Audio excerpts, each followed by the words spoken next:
Yoo yaa ashama akkam jirtu nagaaf jaalala waaqayyo bakka jirtan hundumaatti isiniif haa baay'atu tokko YouTube channel Boonsaa Addisuu Guuteetti haaraa yoo taatan subscribe gochuudhaan maatii keenyatti dabalamaa viidiyoowwan yeroo yerootti gadhiisnu akka isiniif dhufaniifis mallattoo beelii banaa gochuun dagatanaa waaqayyo gooftaan isin eebbisu. Har'a sagantaa keenya keessatti waa'ee 666 hiika isaa akkasumas magaalaa Finfinnee keessatti biiroo isaan banatanii hojii irra jiran dargaggoota akkamittiin akka isaan kuffisaa jiran isinitti himna.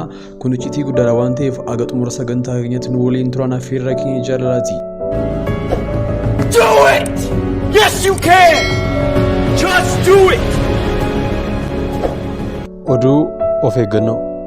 Dargaggoonni keessumaa amantoota kan taatan of eeggannoo guddaa gochuu akka isin qabdan isin hubachiisuu barbaanna. Akka armaan gaditti kan isinitti himnu waa'ee warra Illuminaatii yookaan lakkoofsa 666 fayyadamuudhaan seexanichaaf waaqeffatan dargaggoota hedduu gara ofii isaaniitti qarshii guddaa isiniif kennan jechuudhaan goyyomsuudhaaf yaalii guddaa gochaa jiru. Keessumaa biyya keenya keessatti yeroo dhiyootti asitti biiroo isaaniitti waamuudhaan dargaggoota baay'ee goyyomsaa akka jiranii miidiyaa hawaasaa irraa baay'ee argaa jirra.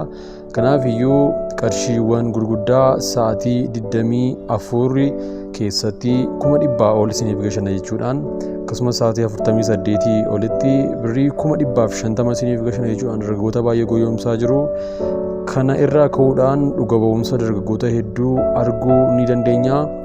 Kanaaf iyyuu dargaggoonni keessumaa amantoota taatan sababii rakkina garaagaraatiin sababii qarshii barbaacha sababii of danda'uutiin sababii jireenya fooyya'aa barbaaddachuudhaan wanta hamaa kanatti galtanii akka hin goyyomfamne jireenya keessan akka hin dhabne seexana Lucifer isa hidhamee jiruuf akka hin waaqeffanne isin akeekkachiisuu barbaanna.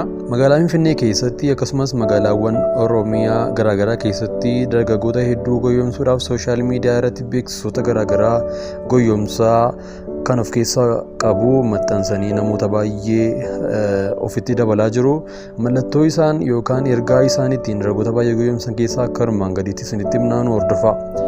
Lakkoofsa bilbila isaanii peejii isaaniirra kaa'anii dhaabbanni Illuminaatii addunyaa yeroo dhiyootti gara biyya keenyaa galuudhaan hojiiwwan garaagaraa hojjechuudhaan namoota baay'eedhaaf carraa jireenyaa banuudhaan ni beekamaa jedhu. Harree kanaaf kottaatii gara dhaabbata kanatti makamaa jedhanii odeessu. Jireenya qananii, jireenya olaantummaa maallaqa yeroo haala barbaadan keessatti barbaadanii ni argattu jedhanii dargaggoota goyyomsu. Jireenya yookaan beekamtii, weellisaa, jabina qaamaa, ofitti amanamummaaf hawaasaaf kan kana fakkaatan isiniif dabalan bilisaan ni argattu jedhu. Kun hundi isaayyuu sobadha. Dhaabbata hojjettan keessatti jaalalaaf ogummaa ni gonfatu jedha. Ilaala akkaataa goyyomsaa isaanii. Kanaaf waan karoorsitan kamuu haala salphaa ta'een ni goolabdu. Ulaagaalee keenya nuti isiniif kenninu yoo guuttanii jireenya keessan keessatti milkooftuu taatu jedhanii odeessu.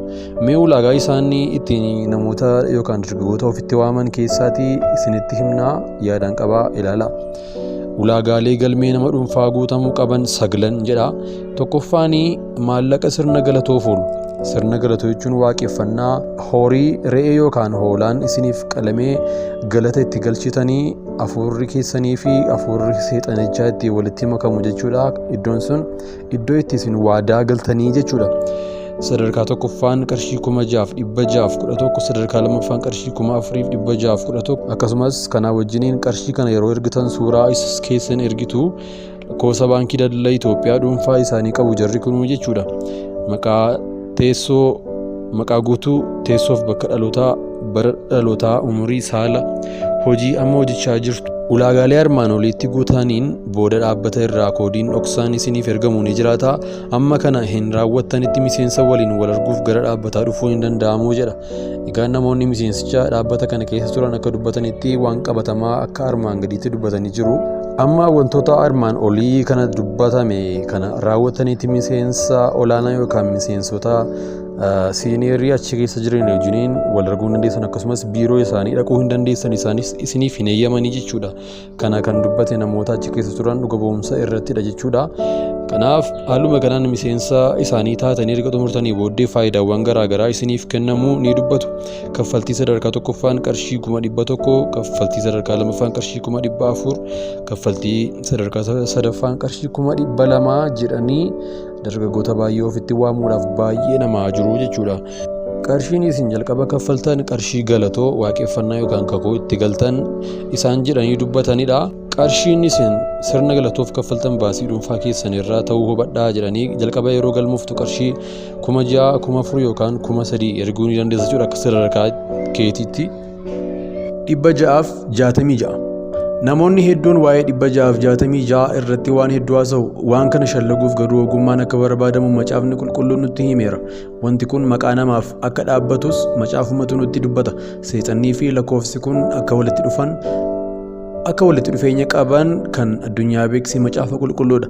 Walitti dhufeenya yeroon jedhu lakkoofsiif seexanni firadha jechuu koo miti. Lakkoofsi kun akkamiin akka inni seexana bakka bu'uu danda'u jechuu kooti. Waa'ee lakkoofsa kanaaf shallaggiiwwan hedduun taasifamaniiru. Haa ta'u malee shallaggiiwwan lama garuu qorattoota macaafa qulqulluudhaan irra deddeebi'amee ni hibama. Inni tokkoffaan lakkoofsa 6 Waaqayyo biratti lakkoofsa hir'uudha. Lakkoofsi guutuu fi guutummaa Waaqayyo mul'isu ammoo lakkoofsa 7dha. Maaliif yoo jedhamee Waaqayyo gaafa guyyaa 7ffaa hojii uumamaa uumuu raawwatee waan boqoteef guyyaan sun guyyaa guutummaa Waaqayyooti. Waaqayyo guutuudha jechuudha. Waaqayyo isa sirrii fi isa karoora isaa fiixaan baasudha. Lakkoofsi 7 kuni macaafa qulqulluu keessatti si'a 700 ol caqasameera. Walumaa galatti guutummaa Waaqayyo lakkoofsa mul'isuudha.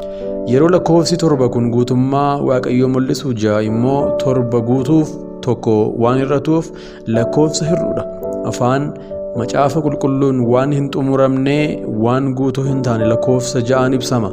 Kanaaf lakkoofsi kun kan inni ibsu mootummaa isa guutuu hin taane sanaati. Mootummaan guutummaa Waaqayyoo mormu kan bakka bu'udha.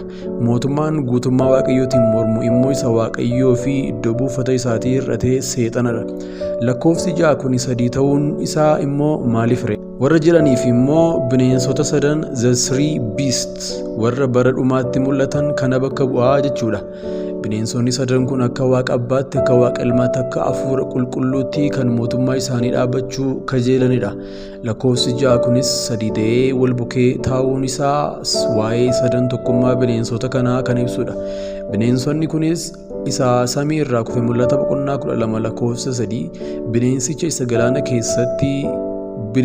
galaana keessaa ba'e mul'ata boqonnaa 13 lakkoofsa 1 hanga 4 fi bineensicha isa lafa irraa ka'ee yookaan immoo raajii sobduu mul'ata Yohaannis boqonnaa 13 lakkoofsa 11 hanga 15 mul'ata Yohaannis boqonnaa 16 lakkoofsa 13 tokkoffaa Yohaannis boqonnaa 2 lakkoofsa 18 hanga 24dha. Egaa 666 kan inni bakka bu'u bulchiinsa bineensotaa sadan kanaati. Bittaan isaanii ilmaan namaa irratti gochuudhaaf jiranii akkaataa bulchiinsa isaanii akkasumas akkaataa isaan itti dhaloota Waaqayyoo jalaa adamsan kan ibsudha, kan mul'isudha. Lammaffaa lakkoofsi kun nama waliin akka wal qabatu ni himama. Akkuma macaafa qulqulluu irratti barreeffamee iyyuu maqaa namaaf kan dhaabbatudha. Akkas jedha. Kana keessatti ogummaan hin barbaadama. Lakkoofsi kun maqaa namaatiif waan dhaabbatuuf namni sammuu qabu lakkoofsicha lakkaa'ee bira ga'uu hin danda'a. Lakkoofsi isaa immoo 666dha. Mul'ata Yohaannis boqonnaa 13 lakkoofsa 18. Maqaa namaaf dhaabbachuu isaa macaafa qulqulluutu nutti hima. Kuni waa'ee uumama guyyaa 6ffaa waliin akka wal qabatu warri macaafa qoratan ni raagessu. Namni uumama guyyaa 6ffaa uumame, namni uumama gaafa guyyaa 6ffaa uumamedha. Namni inni teellaa uumama hunda uumame kun immoo cubbuudhaan uumama hundumaa faalee balleesse. Namoonni kun seexanaaf bitamanii uumama hundumaa abaarsisan. Guyyaan 6ffaan kun egaa guyyaa namni itti uumame kan mul'isudha. Lakkoofsi kun maqaa namaaf dhaabbachuun isaa immoo mootummaan bineensota kana sadanii namoota keessaan hojjechuu isaa kan agarsiisudha. Mootummaan bineensota kanaa namaan moototaan teekinooloojii isaaniitiin akka inni hojiirra oolu kan nutti mul'isudha. Walumaa galatti guyyaa 6 guyyaa uumama namaa fi kan nama bakka bu'udha. Lakkoofsi kun 666 ta'uun isaa immoo namaan fayyadamuu bineensichaa sirnaa fi bulchiinsa namootaa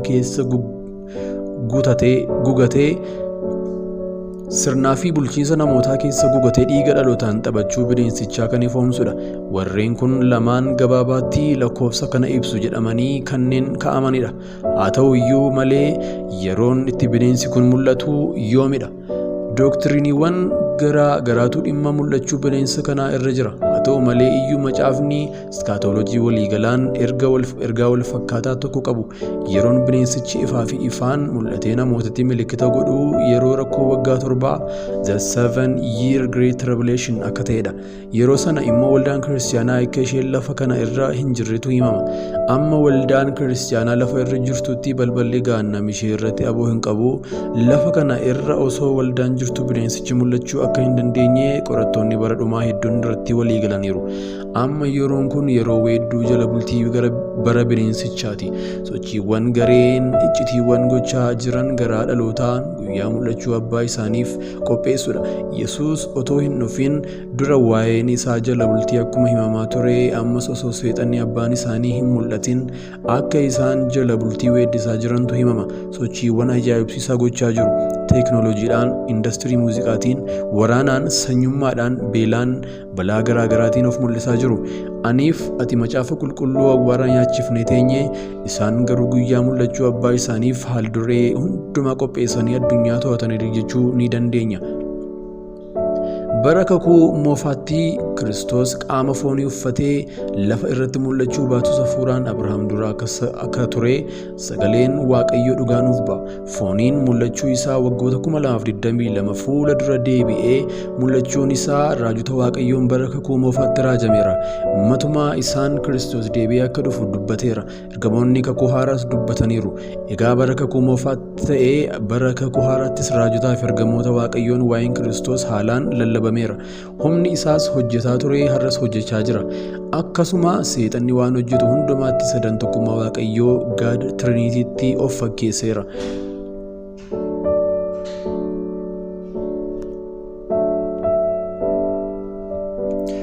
Akkasuma seexanni waan hojjetu hundumaatti sadan tokkummaa Waaqayyoo God Trinitiitti of fakkeesseera. Kunis mul'ata Yohaannis keessatti irra deddeebiidhaan caqafameera. Akkuma Yohaannis cuuphaan dhuufaatii Kiristoosiif karaa akka tolchan yaada garaa isaanii akka geeddarataniif namootatti dubbachaa ture. Akkasuma mul'achuu bineensichaatiif ergamoonni fi raajonni bineensichaa bifa garaa garaatiin mootummaa bineensichaa ijaaruuf dhaloota qopheessaafii jiru. Kanas tooftaa garaa garaatiin dhimma ba'uun raawwatu. Babal'achuun Sodoomotaa eegumsi mirga isaaniif taasifamuu amma masaraa adii yookaan White House irraa lallabamutti sochiin gubaa bineensichaa dhalootatti fe'uuf taasifamuu dhibee garaa garaa jala dhokatee adeemsa ijaarsa amantaa mootummaaf dinagdee tokkummeessuu ifaajiin uumamaa jalqaba balleessuuf taasifamaa jiru Human Hybrid fi GMO fi kan kana fakkaatan hundi imala bineensichaaf daandii tolchudha. Kun ammoo kan raawwatamaa jiru tumsa tokkummaa seexanaa 666 yookaan FFF yookaan Satanic Trinity itti dhimma bahanii iccitii kanaa ammoo lakkoofsa kana jala awwaalamee deema. Kanaaf addunyaan har'a asxaa isheen lakkoofsa kana jala gugachuu barbaaddi.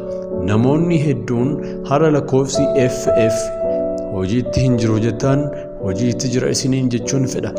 Akkuma hafuurri Kiristoos fooniin mul'achuu isaa dura hojiitti ture, akkasuma mul'achuu bineensichaa fuula dura hafuurri isaa hojiitti akka jiru hubachuu feesisa. Hafuurichi hojiitti hin jiru yoo jenne seexannii fi hojiin isaa hin jiru jechuudha. Kun ammoo hundee sagalee dubbii Waaqayyoo nu gansiisa. Kanaaf haxxummaa seexanaatii dammaquudhaan meeshaa lolaa guddicha sagalee Waaqayyoo akka ta'utti hidhachuu barbaachisa. Yoos harka Waaqayyoo jala of galchaa, seexanaan immoo mormaa, innis isin dhiisee in baqataa jedha Yaaqoob 4:7.